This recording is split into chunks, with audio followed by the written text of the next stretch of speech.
Rescatada de la oscuridad. Capítulo 14. En las manos del alfarero. Palabra de Jehová que vino a Jeremías diciendo: Levántate y vete a la casa del alfarero, y allí te haré oír mis palabras. Y descendí a la casa del alfarero, y he aquí que él trabajaba sobre la rueda, y la vasija que él hacía se echó a perder en sus manos, y volvió y la hizo otra vasija, según le pareció mejor hacerla. Jeremías capítulo 18, verso 1 al 4. Esta enseñanza podemos compararla con la obra de Dios en nuestra vida.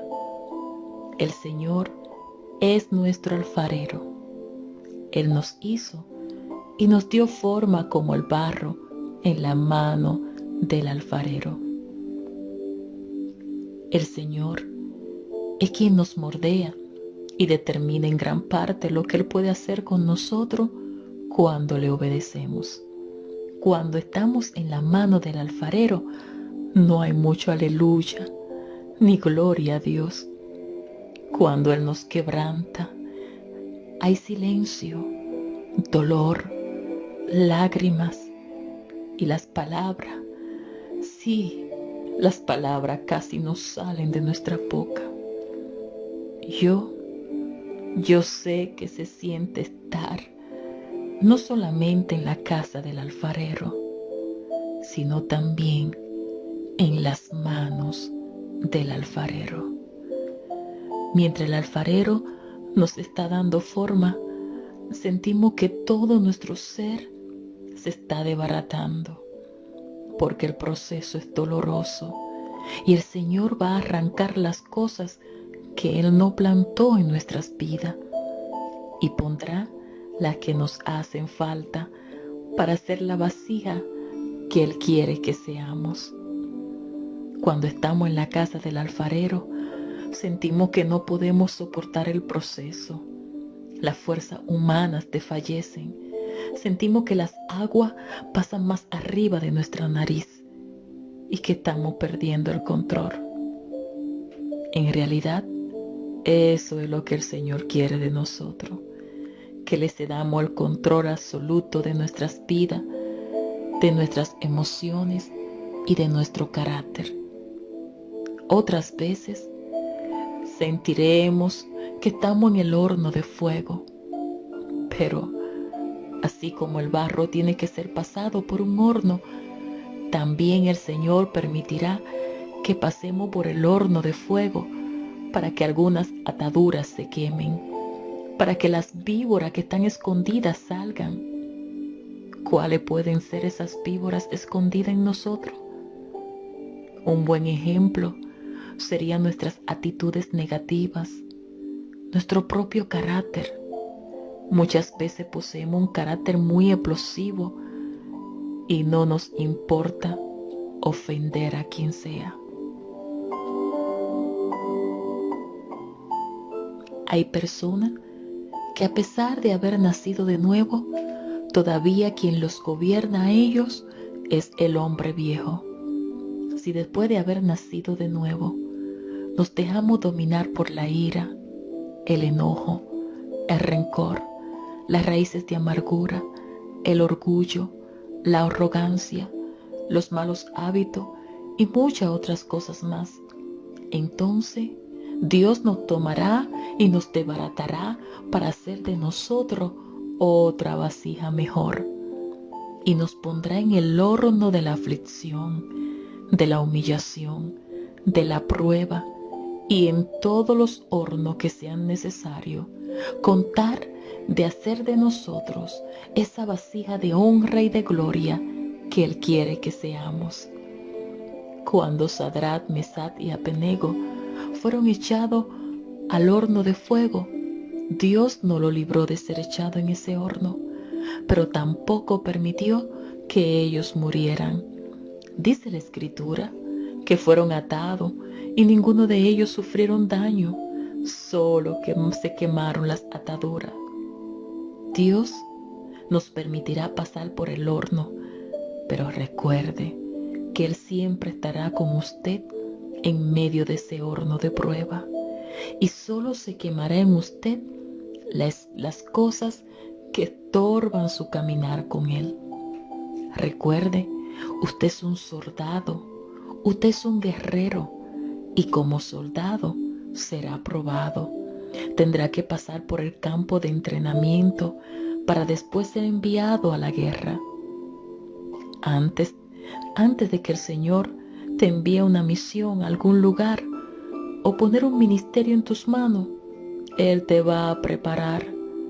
Primero, Él llama, después comienza la preparación y luego envía. El entrenamiento no es fácil, no será fácil. Existen momentos, oh sí, donde sentiremos que estamos muriendo. Sí, y realmente esa es la clave, morir al yo para que Cristo sea formado en nosotros. En mi vida personal, Dios no cambió mi vida de la noche a la mañana, ni de un día para otro, no. Todo fue un proceso muy difícil y, por cierto, bastante largo. Después que el Señor me libertó, pasé 7 años en preparación. Él no me lanzó al ministerio de una vez. Además, no estaba preparada. Personalmente, creo que 7 años no es mucho tiempo, pero ese fue el tiempo que al Señor le plació. ¿Y quiénes somos nosotros para decirle al Señor cómo y cuándo Él tiene que hacer las cosas? Ahora, no significaba que después de esos 7 años todo estaba bien. No, todavía dentro de mí había áreas que no le había entregado al Señor. Habían traumas que no habían sido sanados. Aunque Dios en su misericordia me estaba usando y abriendo puertas para ir a predicar, todavía yo necesitaba seguir frecuentando la casa del alfarero. Una de las áreas más difíciles de entregar fueron mis emociones y mi carácter. Las emociones son traicioneras y fácilmente podemos ser víctimas de ellas. Yo dependía mucho de mis emociones y creía más en lo que sentía que en las cosas que el Señor me decía.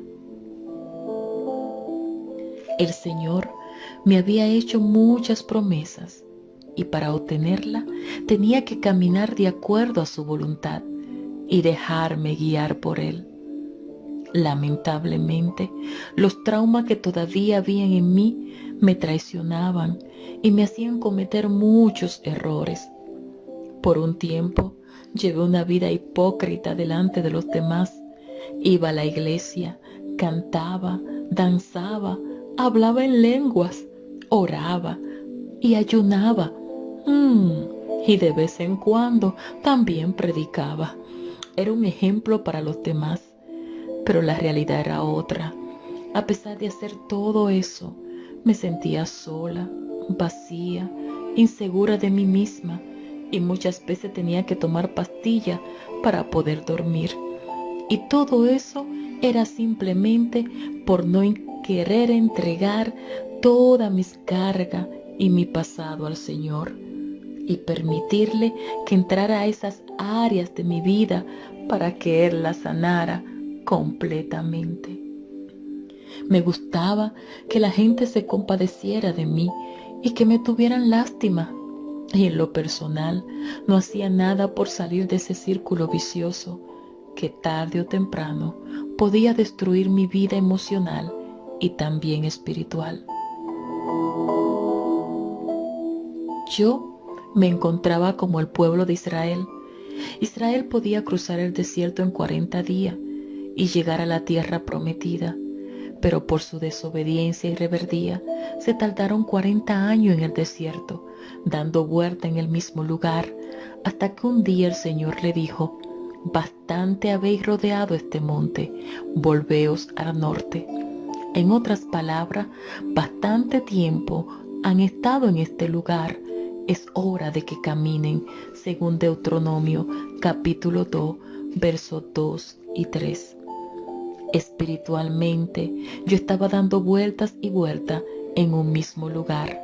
A ese lugar puedo llamarle trauma, miedo, cobardía, inseguridad, resentimiento, raíz de amargura, falta de perdón, hipocresía, dolor del pasado, etcétera, etcétera y etcétera. Así como yo estaba, el Señor no podía usarme como Él quería. Era necesario despojarme completamente de toda carga para recibir sanidad y poder ministrarle sanidad a otras personas, porque de la misma manera que un ciego no puede guiar a otro ciego, tampoco un enfermo puede ayudar a otro enfermo. Yo era una vasija que necesitaba que el alfarero me tomara en sus manos y me desbaratara para hacer de mí otra vasija, según a él le pareciera mejor hacerla. Sabía que el proceso iba a ser doloroso, y fue doloroso, pero también estaba consciente de que si me echaba a perder en las manos del alfarero, él sabía cómo restaurarme, y por lo tanto no tenía que temer. Una de las experiencias más dolorosas para mí fue tener que renunciar al amor enfermizo que sentía por mi papá. Aunque no viví mucho tiempo con mi papá, desde niña lo idolatraba. Mi padre era un hombre de pocas palabras. Bueno, todavía lo sigue siendo. Y pocas veces expresaba lo que sentía. Yo adoraba a mi padre, pero a la misma vez le tenía miedo. Muchas veces deseaba abrazarlo y expresarle lo mucho que yo lo quería y decirle que cuando fuera grande quería ser como él, pero nunca se lo dije. A veces me preguntaba por qué mis hermanitos pueden abrazarlo y sentarse en sus piernas y yo no puedo hacerlo. Al crecer separada de él, me hizo un mundo de fantasía en mi mente, ideando a un papá que solo existía en mi imaginación. En cada hombre que veía, idealizaba a mi padre. Frecuentemente fui hospitalizada porque caí en severa depresión y pensaba: sin mi papá, yo no quiero vivir. Para mí, el amor de mi padre terrenal era más importante que el amor que Dios podía darme. Yo solo quería tener el apoyo y el amor de mi padre terrenal, como lo tenían las demás jóvenes. Y, obsesionada por conseguirlo, me estaba destruyendo a mí misma. El Señor me ministraba y me decía: Sandy, yo soy tu padre. Pero en mi desesperación yo le contestaba: yo sé que tú eres mi padre, pero también tú me diste un padre terrenal y a él es que yo quiero. Yo anhelaba que mi padre estuviera conmigo para que me ayudara, para contarle mis problemas y sobre todo para que me ayudara en las matemáticas. Pasaron varios años en esa condición y una noche el Señor volvió a ministrarme a través de una ancianita que fue a predicar a la iglesia y me dijo: así te dice el Señor, yo soy tu padre, te escogí desde el vientre de tu madre y solo usé a tus padres como canal para traerte al mundo. Tú eres mía y te quiero predicando. Cuando llegué a la casa, después de ese servicio, estuve llorando hasta muy tarde de la madrugada. Comencé a orar y a hablar con el Señor. Le expresé mi dolor, mi tristeza y la frustración que yo estaba sintiendo. Le dije: Señor, yo no quise ofenderte. Yo solo deseaba tener a mi papá para que me amara y me protegiera. Reconozco que he amado a mi padre más que a ti y hubiera dado mi vida por tan solo recibir un abrazo de Él. Señor, yo lo amo, pero también siento rabia y dolor con Él, porque no estuvo conmigo cuando más lo necesitaba. Oh Señor, sin Él yo me sentía y me he sentido vacía. Pero Señor, si tú eres mi Padre, como tú me has dicho, y si tú lo llenas todo, ¿por qué no llena este vacío tan grande que dejó mi papá en mi vida? Señor, yo solo me conformaba con un abrazo de Él, y si tú me abrazas, yo no podré sentir tus manos como sentiría las manos de mi Padre. Pero Señor, si es verdad que tú usaste como canal a mis padres solo para traerme al mundo, entonces te pido como señal que tú le dé otro hijo a mi papá a cambio de mí y que nazca el mismo día que yo nací. Y te prometo que me dedicaré a ti y a predicar tu palabra como tú me has mandado. Esa noche me dormí llorando, pero esa misma madrugada el Señor me dio una lección que nunca olvidaré. Muy temprano en la madrugada fui despertada y vi un tremendo resplandor de luz que se aproximaba a mi habitación. La presencia del personaje que estaba envuelto en medio de la luz me cubrió de la cabeza a los pies y sentí que todo mi ser Él lo estaba llenando. Luego sentí unas manos que comenzaron a acariciarme como se acaricia un bebé. Sus manos eran tan reales que podía sentir sus 5 dedos de las manos. Él me abrazó fuertemente y yo solo pude decir: Señor, tú me estás abrazando. Y Él me susurró al oído: yo lo lleno todo y para mí nada es imposible. Si tu padre te hubiera abrazado, tú solamente hubieras sentido sus manos, pero yo lo lleno todo. Luego el Señor se fue y seguí durmiendo. Cuando amaneció, me sentía nueva y sentía que todo mi ser estaba lleno. Después de esa experiencia con el Señor, llamé a mi papá y le dije todo lo que había sentido. Le expresé la falta que él me había hecho toda la vida y lo mucho que lo necesité, pero también le dije lo mucho que yo lo amaba.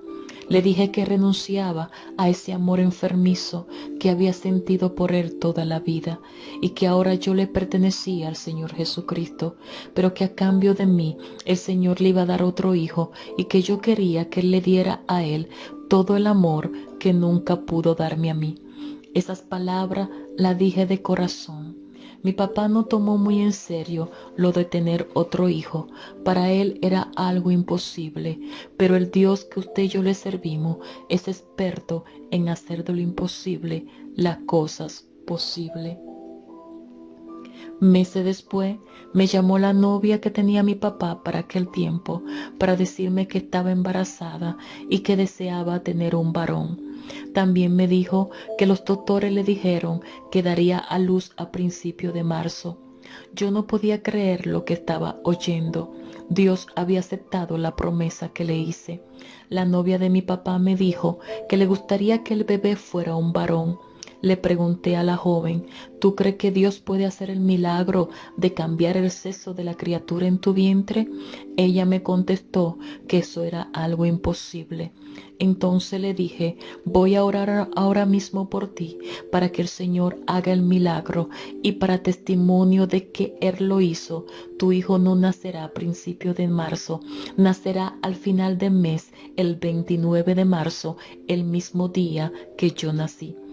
Esa conversación fue por teléfono. Yo me encontraba en Nueva York y ella en Cleveland, Ohio.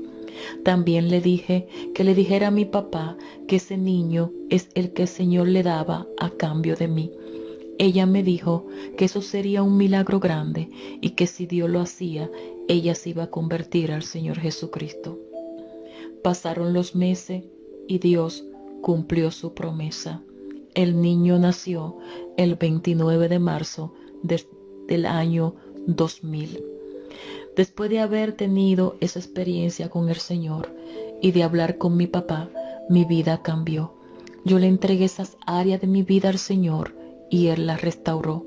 Comprendí que yo era una persona adulta que tenía que madurar y crecer tanto en lo espiritual como en lo personal. No podía pasarme toda la vida lamentándome y teniéndome lástima.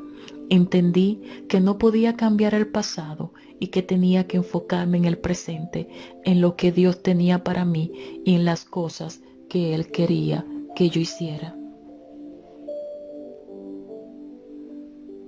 Quiero decirle que en ese tiempo de mi juventud siempre quise llenar el vacío que había dejado en mi papá. Cuando tenía un enamorado, realmente no buscaba una relación sexual, no. Estando apartada del Señor, lo que buscaba era a alguien que me quisiera como si fuera una hija. Recuerdo que cuando tenía un novio, solían decirme: yo no soy tu padre, no puedo ser un papá. Y por esa razón, sí, era difícil tener un novio. Cuando uno no es cristiano, es fácil tener una relación, pero cuando estamos en Cristo, todas las cosas cambian. A veces queremos llenar ciertos vacíos en los lugares equivocados y con las personas equivocadas. Hay un vacío que quizá en la infancia sí debieron llenarlo papá y mamá, pero si ellos no lo hicieron, el único que puede llenar todo lo vacío que hay en el interior del ser humano es el Señor Jesucristo. Solo Él. Solo Él.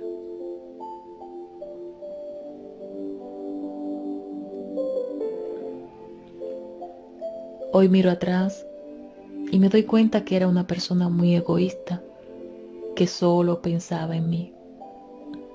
El Señor me hizo entender que mi papá era un hombre que también había sufrido mucho y que él igual a mí no había recibido cariño y que trabajó muy duro para salir adelante. En otras palabras, mi padre no podía dar lo que nunca había recibido. Yo reconocí mi condición delante de Dios y delante de mi padre y le pedí perdón a Dios por tanto egoísmo, dolor y resentimiento que por años había guardado en mi corazón y que no me dejaban ver más allá de mi nariz. Ahora mi papá y yo somos muy buenos amigos. Hablamos frecuentemente y nos queremos un paquetón. Siempre le recuerdo que lo amo. Él también me dice: tú sabes que yo también te quiero mucho. Mientras no le había entregado esa carga al Señor, el enemigo usaba mi mente como un títere, ministrándome pensamiento negativo. Mentalmente le tenía puertas abiertas al enemigo. Creo que la puerta más grande que estaba abierta para él era la puerta llamada falta de perdón. Pero después de pedirle perdón al Señor, perdón a mi papá y algo muy importante, perdonarme a mí misma, esas puertas fueron cerradas y el enemigo no tiene ningún acceso a ella. A Dios sea la gloria. Después de entregar esas áreas de mi vida al Señor, sentí que había subido un escalón, tanto en lo espiritual como en lo personal. Recuerdo que en uno de mis procesos que estaba recibiendo terapia, me tocó un terapista, nunca lo podré olvidar. Había visto muchos terapistas, sí, y casi la mayoría pues me seguían la corriente diciéndome: oh, pobrecita, te entendemos. Pero me tocó uno. Llegó el momento, parece que el Señor dijo: yo tengo que ponerle a Sandy la horma de su zapato porque si no va a seguir igual. Y me tocó un terapista dominicano. Y en ese tiempo ya estaba en el evangelio, sí, pero siempre estaba con la misma letanía: nadie me quiere, Mi mamá no me quiere, mi papá no me quiere, y los sufrimientos.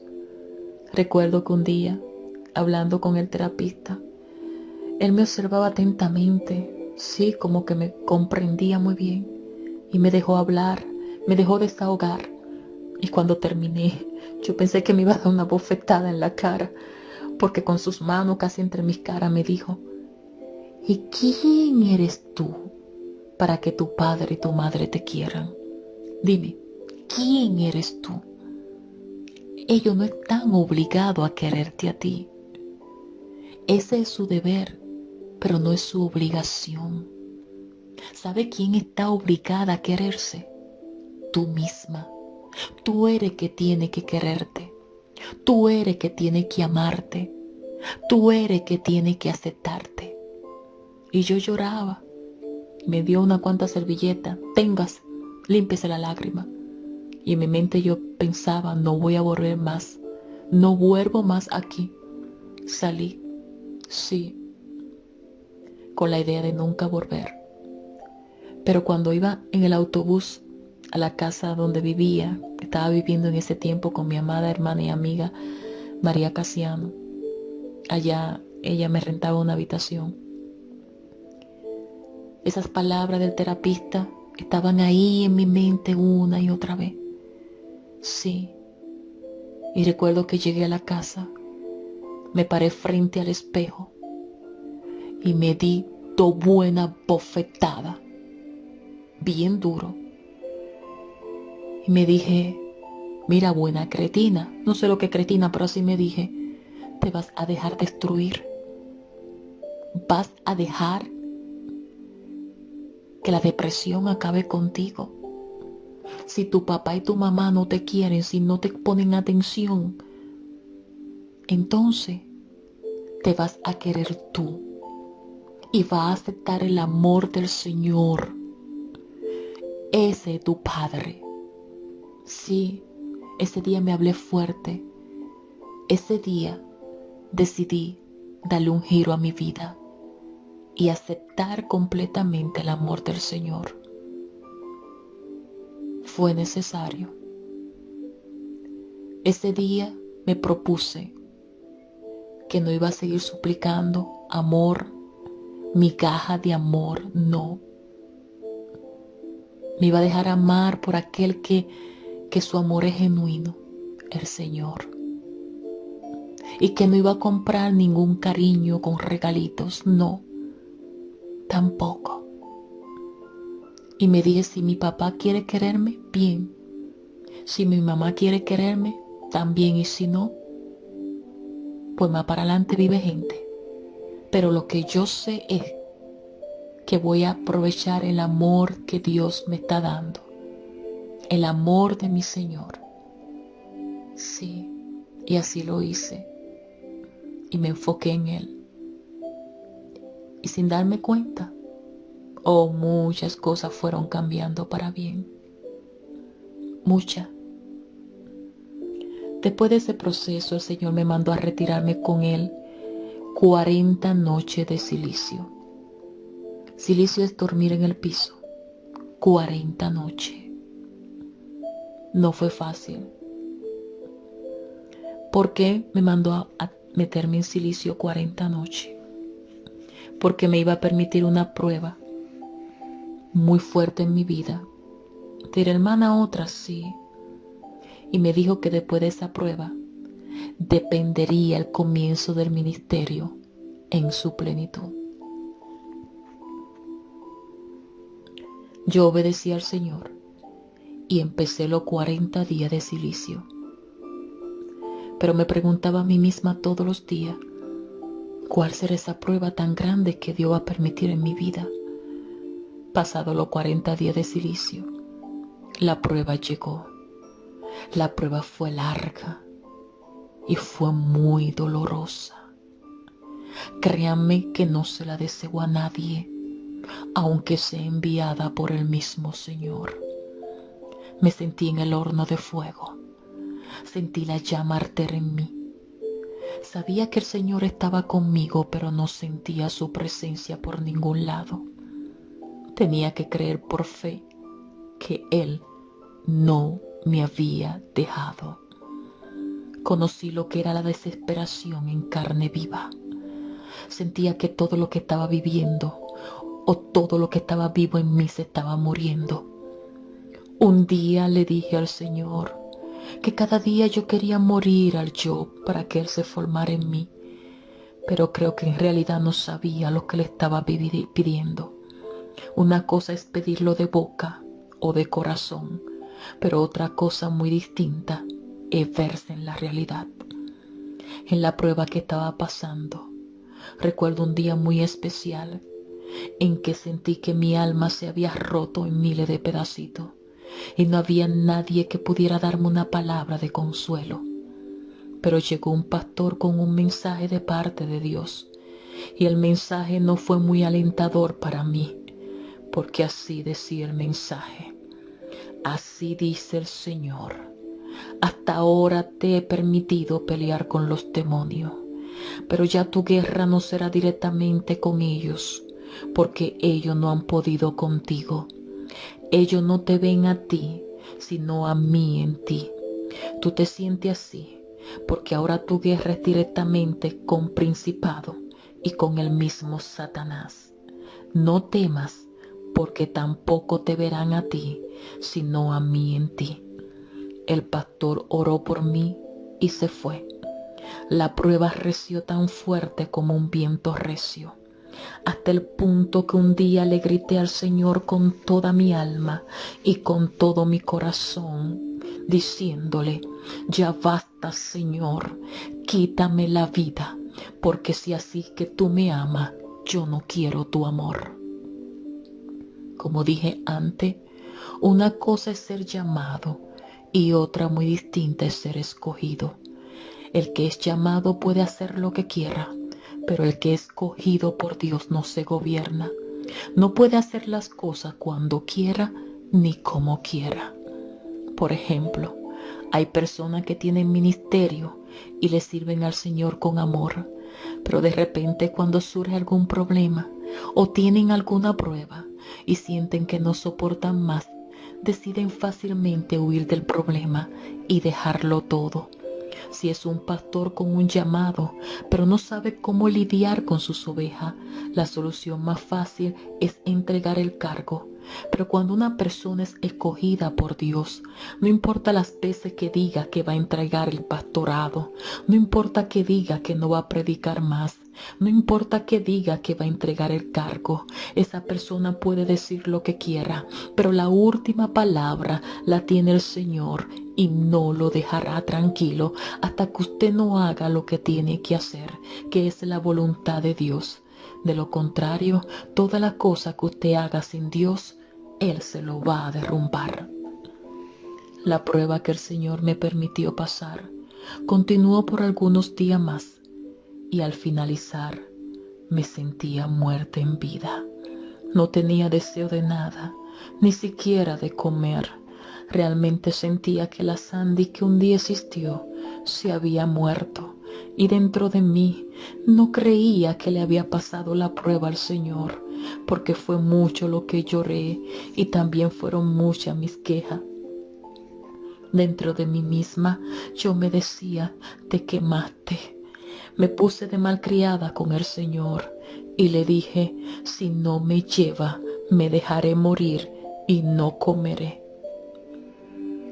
Tenía 5 días sin comer, y no precisamente por estar ayunando, es que sentía que vivir o no vivir me daba igual. No me juzguen por esta actitud. Aunque la Biblia dice que no nos ha sobrevenido ninguna prueba que no sea humana, yo sentía que la mía había pasado del límite. A los 5 días de estar sin comer, me encontraba muy débil de verdad. Sentía que nada me importaba. Una tarde me paré de la cama y muy débilmente traté de llegar hasta la sala de la casa, y de repente sentí la presencia de alguien que se paró detrás de mí y me dijo: come, hazlo por Jesús. Era un ángel y al instante que él me habló, me sentí fortalecida, me sentía viva.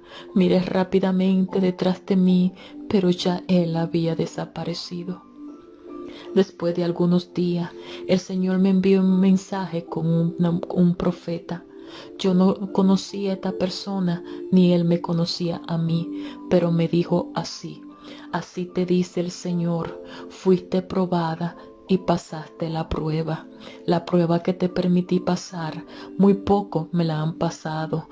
Probé tu corazón y de verdad sé que me ama y estoy complacido contigo. Me dijiste que si así era que yo te amaba, mejor no quería mi amor. Yo te amo, con amor eterno te he amado, por lo tanto te he prolongado mi misericordia. Sandy, yo tengo misericordia de quien quiero tener misericordia. Yo no podía creer que había pasado la prueba y que ese era el concepto que el Señor tenía de mí. Amado míos, el concepto que Dios tiene de ti no es el mismo que tú tienes de ti mismo. Tampoco es el mismo concepto que los hombres tienen de ti. Cree solamente en lo que Dios piensa y dice de ti, aunque tú sientas lo contrario o te digan lo contrario.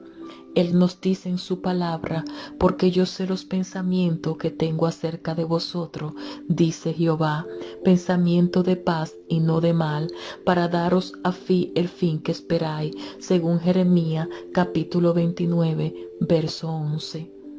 Yo sé que muchos desean saber cuál fue esa prueba tan fuerte que el Señor me permitió pasar. Me hubiera gustado compartirla con ustedes, pero el Señor no me ha dado permiso de testificarla hasta el día de hoy. Hay algunas personas muy cercanas a mí que sí saben cuál fue esa prueba y solo me dicen: la verdad es que hay que ser muy valiente y amar demasiado a Dios para pasar esa prueba, porque yo en tu lugar le hubiera dicho al Señor no y no. Pero mis amados, cuando realmente amamos a alguien, somos capaces de cualquier sacrificio por esa persona. ¿Cuánto más deberíamos obedecer al Señor si de verdad decimos que le amamos? Yo pensaba que no iba a soportar la prueba, pero el Señor que la permitió era porque Él sabía que sí podía soportarla. La Biblia nos dice que no nos ha venido ninguna tentación que no sea humana, pero fiel es Dios, que no os dejará ser tentado más de lo que podáis resistir, sino que también dará juntamente con la tentación la salida para que podáis soportar, según Corintios capítulo 10, verso 13. En cada prueba Dios te está haciendo fuerte. A veces cuando las pruebas vienen a nuestras vidas y nos sentimos desmayar y sin fuerza humana para continuar, pero es en esos momentos vulnerables de nuestras vidas donde verdaderamente Dios está trabajando en nosotros. A través de la prueba es que nuestra capacidad es probada. Ahí es que se sabe cuánto hemos avanzado, cuánto hemos madurado y si realmente estamos preparados para subir al próximo peldaño. Recuerdo que un día me había retirado con el Señor en ayuno y oración por 7 días. Cuando iba por el 5.º día, yo me sentía muy súper espiritual. Sentía que casi podía volar por los aires. Me sentía mucho más espiritual que todo lo que me rodeaban. En otras palabras, era como sentirme una más de la Trinidad, cuando realmente solo existen 3. Yo quería que sonara la trompeta en ese momento, porque yo estaba segura que si sonaban la trompeta, yo me iba con el Señor. Pero yo tenía un problema, y es que no soportaba que hablaran mal de mí o que dijeran algo que yo había dicho siendo mentira. Pues resulta que el 5.º día de este ayuno, en el cual me sentía tan súper espiritual, me llamó una hermana de la iglesia y me dijo que habían unos comentarios de que yo había dicho algo, lo cual no era cierto. Cuando la hermana me dijo eso, yo no sé a dónde quedó mi espiritualidad. Me olvidé que tenía 5 días de ayuno y oración y dije hasta lo que no tenía que decir. Después, el Espíritu Santo me confrontó y me dijo: Y tú no eras la que te sentía más espiritual que todo mundo y la que quería que sonaran la trompeta. Y mira cómo has reaccionado por un simple comentario. Realmente no sabemos quiénes somos hasta que no somos probados. Y muchas veces el Señor usará a las personas que nos rodean como canal para probarnos. En mi interior, yo creía que después de esos 7 días de ayuno, la gente podía decir de mí lo que quisieran y no me iba a molestar. Pero el Señor me demostró lo contrario a través de la hermana que me llamó por teléfono. Para el ministerio que el Señor quería poner en mis manos, tenía que estar preparada para escuchar toda clase de comentarios, buenos y malos. Y para eso era necesario pasarme por diversas pruebas hasta que pasara ese examen. Al principio no fue fácil, me costó mucha lágrima, pero hoy estoy preparada para escuchar cualquier cosa que digan de mí, sea buena o sea mala. Muchas personas me han pedido oración porque están pasando por una fuerte prueba con algún familiar o alguien cercano a ellos y desean que Dios cambie o le quite a esa persona de su lado. Pero amado hermano, amada hermana, permítame decirle que esa persona que usted quiere que Dios cambie o le quite de su lado es la que posiblemente Él está usando como canal para cambiarlo a usted, para trabajar en su vida y así seguir perfeccionando la perfecta obra que empezó un día en su vida.